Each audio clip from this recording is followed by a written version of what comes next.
Budapest essentially doubling down on its deal-making with Moscow, and in doing so, diverging to a very different path from Brussels and the rest of the EU when it comes to energy policy. Of course, right now, if you look across the map of the European Union, you will see pretty well all of the countries are doing everything they can to reduce reliance on Russian energy supplies, and Hungary is going in a seemingly different direction. We, of course, have not just had this announcement in the past few days about this nuclear power plant being given the green light to begin construction, but of course we've also had the gas deals.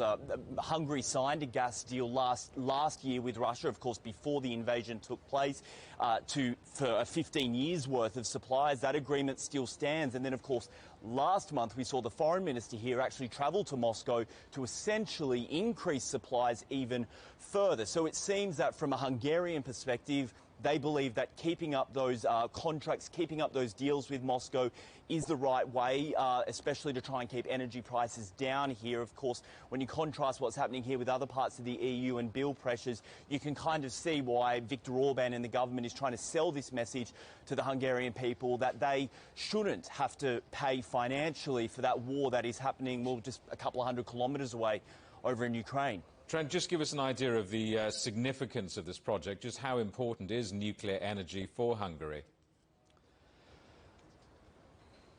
Yeah, it's been a long time in the making, Jamie. This packed nuclear power plant that you mentioned is a bit of an old relic. It's from the 1970s, Soviet era.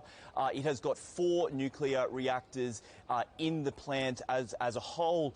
As you might imagine, it needs updating and it needs new technology. So this deal signed back in 2014 is for Rosatom, the Russian state firm, to build 2 new reactors as part of that complex. It will more than double the capacity. Now, to give you an idea, as you said, almost half of Hungary's electricity comes from that one power plant. So in doubling it, they are going to get a major boost of energy supplies.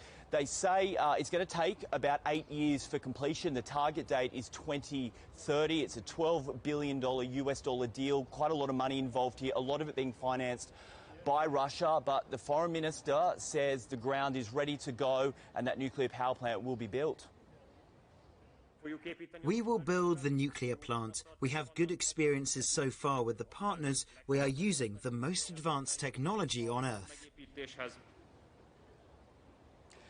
And Jamie, it is worth noting that another European country had a very similar deal with Rosatom, and that is Finland. Rosatom was going to help build a nuclear power plant near Helsinki, but that deal was ripped up back in May. The Finnish consortium saying they simply did not want to partner with the Russian firm, given what was happening in Ukraine.